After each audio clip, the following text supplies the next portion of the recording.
right, welcome to Sport Tour on Enterprise TV, where sport news from the four corners of the world are delivered at its best. If you are joining us for the first time, please do well to follow us across all our social media platforms at Enterprise TV 7. My name is John Alnassr. Join me and let's ride together. Here are the highlights, starting with local football. Super Eagles striker Victor James Osimhen to miss CAF Awards. NPFL giant Enyimba FC part with Stanley Eguma. Esther Okoroko responds to CAF shortlist omission, stresses on field performance. Now to foreign football.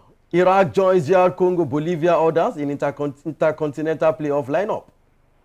Curaçao Haiti, Panama qualify for World Cup. In other sports, Belgium reached last four of Davis Cup. World number 1 misses out.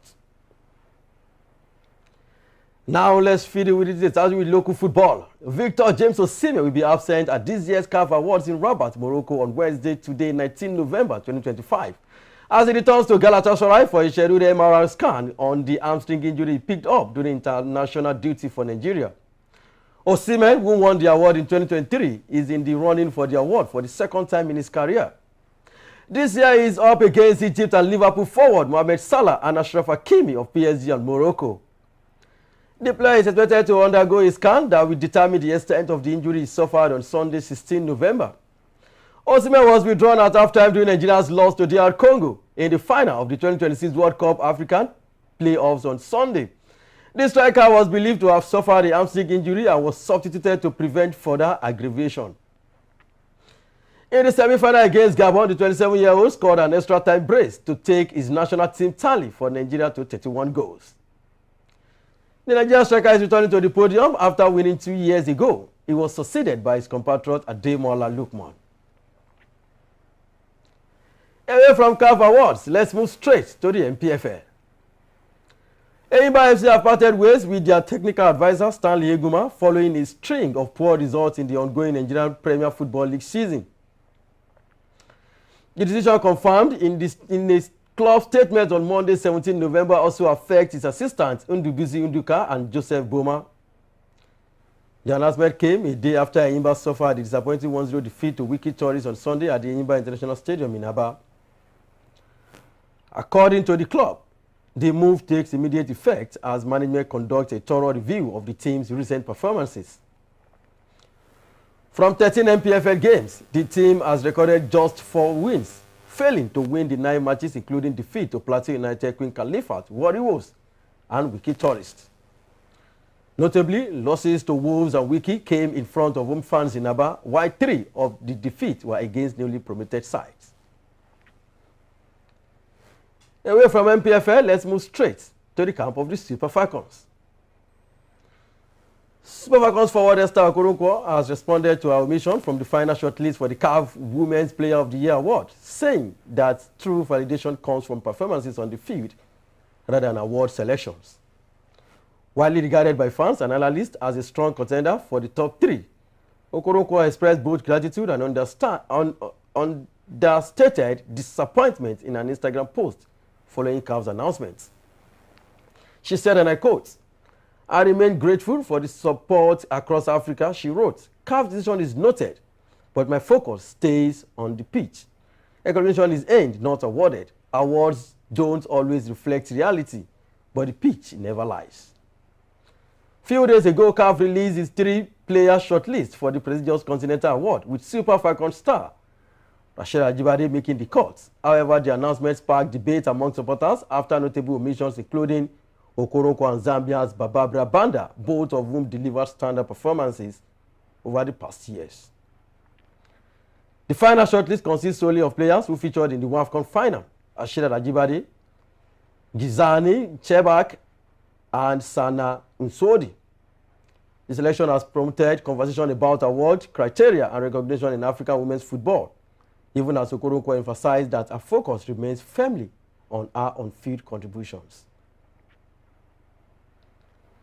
Away from local football, let's move straight to foreign football.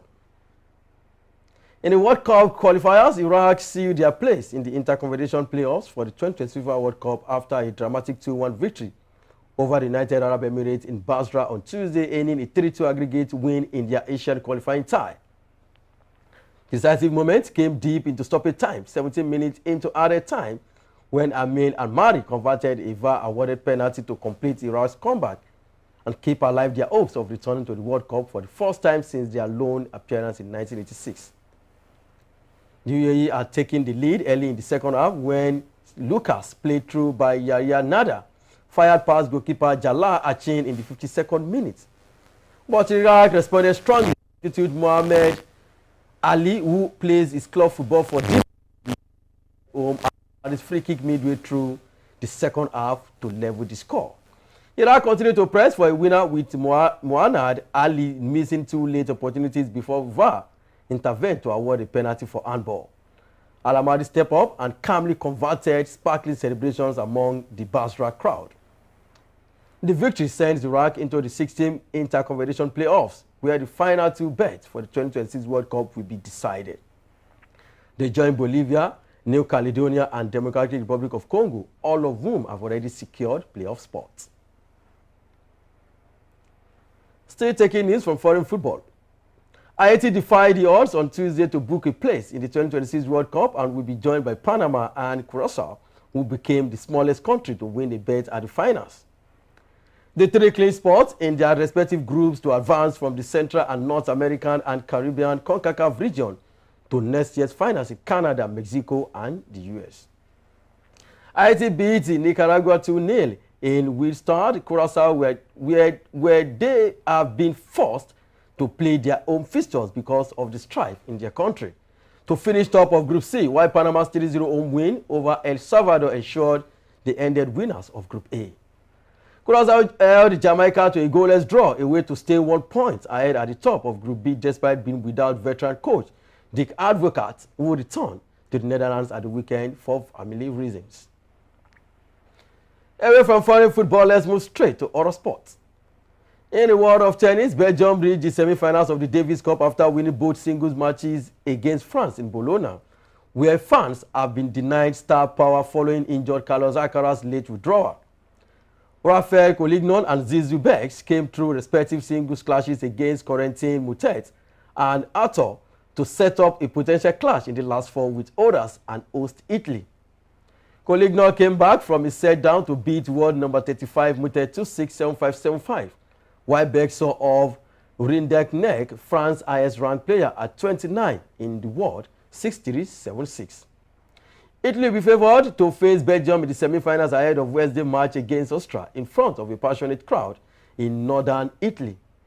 The Azzurri will be without stars Yannick Sinner, recent winner of the ATP Finals, and Lorenzo Musetti, who were key to the 2023 and 2024 Davis Cup triumphs for the Mediterranean nation. There was more bad news for the tournament as world number 1 Alcaraz also pulled out of the tournament on Wednesday morning with the hamstring injury suffered against Sinner in their ATP Finals showdown on Sunday night, 16 November. That is how much I can take on Sport on Enterprise TV 7. If you are here to follow us across all social media and just want to do that, we are at Enterprise TV 7 across all social media platforms. Visit our website at www.enterprisetv.com and don't forget to like, share, and subscribe. My name remains John Alnassr. See you next time.